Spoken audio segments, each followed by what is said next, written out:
One of our viewers wanted to know if it was okay to do triceps extensions with a wrist weight. So of course you really need to check with your doctor or physical therapist to get fine tuning on this, but I will show you what I recommend and what I do for myself.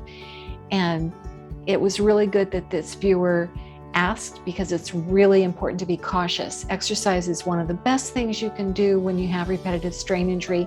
It can also get you into substantial trouble if you do the wrong thing. So I'm really happy that this viewer asked. Click the subscribe button and hit the notification bell so you'll know when new videos are posted.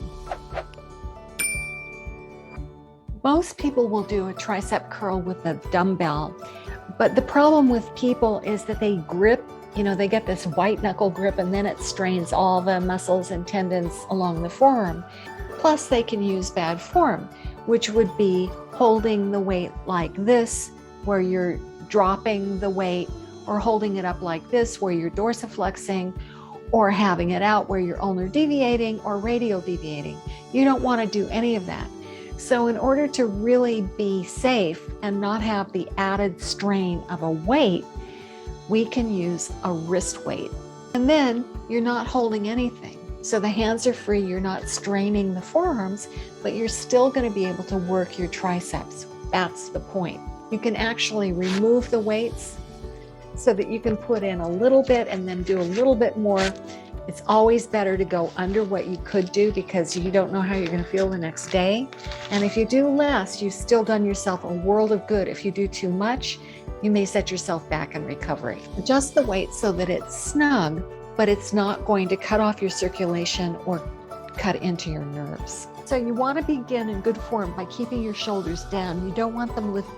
Position the weight so that it's not pressing into any of your nerves and it's not too tight. Straighten this arm, stabilize that arm with the opposite hand gently, and then bring your thumb toward your opposite shoulder and straighten. Make sure that you're not popping the joint. You really want to control the movement, keeping the wrist in neutral the whole time. And you can actually feel the muscle under your thumb. That's one of the cool things about doing it this way. So we'll switch. I'll show you the other side.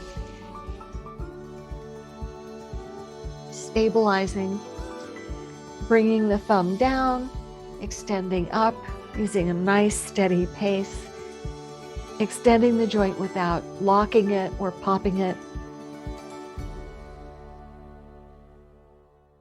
So here's another view. I'm reaching straight up, holding on to my elbow, and I'm turning my thumb toward my shoulder, and then I'm reaching down and straightening without popping.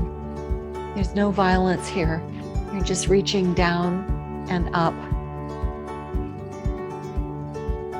You can feel the muscle working underneath. I'll show you the other side here. So I'm stabilizing, going down.